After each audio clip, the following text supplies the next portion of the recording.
माझ्यासारखीच प्रत्येक आईच्या मनाची अशीच घालमेल होत असेल का? अगदी दिवसभर माझ्या मागे मागे करणारा शिवांश ना उद्यापासून स्कूलला जातोय. त्याच्या स्कूलचा उद्या फर्स्ट डे आहे. त्याच्या जन्मापासूनचा प्रत्येक माइलस्टोन माझ्यासाठी जेवढा एक्साइटेड होता ना, तेवढाच उद्याचा दिवसही माझ्यासाठी खूप एक्साइटिंग आहे. मी जेवढी एक्साइटेड होते ना, तेवढाच तोही एक्साइटेड होता. नवीन आणलेली वॉटर बॉटल, टिफिन हे सगळं खूप आवडीने पाहत होता आणि उद्यासाठी लंच बॉक्सला त्याला काय द्यायचं ना ह्याची तयारी मी रात्रीच करून ठेवली होती.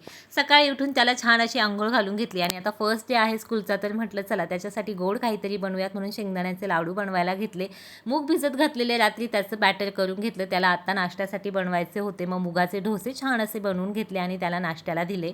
सेटलर बॅच आहे त्यामुळे अगदी 1च तासांचं स्कूल आहे. त्यामुळे ना त्याला टिफिनमध्ये फक्त सुकं स्नॅक द्यायला सांगितलं होतं. त्यासाठी मी शेंगदाण्याचे मस्त लाडू आणि बॉबी तळून दिल्या होत्या. त्याचा स्कूलचा फर्स्ट डे आहे आणि त्याच्या टिफिनमध्ये काय देऊ, त्याला काय आवडेल, या सगळ्यांची एक्साइटमेंट तर मला खूप जास्ती होती, पण त्याचबरोबर मनामध्ये काळजी पण होती. तो झाल्यापासून माझ्यापासून अजून एकदाही कुठे लांब गेलेला नाही किंवा कुठे एकटा राहिलेला नाही. त्यामुळे स्कूलला आज एकटा जातोय. तिथे गेल्यानंतर तो राहील का, रडणार तर नाही ना, हे सगळे प्रश्न मनामध्ये येत होते आणि त्याचीच हुरहुर लागली. छान असं देवाला नमस्कार केला. दिवसभर घरामध्ये पसारा करत सगळं घर डोक्यावर घेत माझ्या मागे मागे करणारा शिवांश 1 तासासाठी जरी स्कूलला जात होता ना, तरी माझ्या मनाची मात्र खूप जास्त घालमेल होत होती. तुमच्याही मनाची अशीच घालमेल झाली होती का? ॲज अ आई म्हणून तुम्हाला काय वाटत होतं ना, हे मला कमेंटमध्ये नक्की सांगा. चला बाय, भेटूया नेक्स्ट व्लॉगमध्ये. थँक्यू.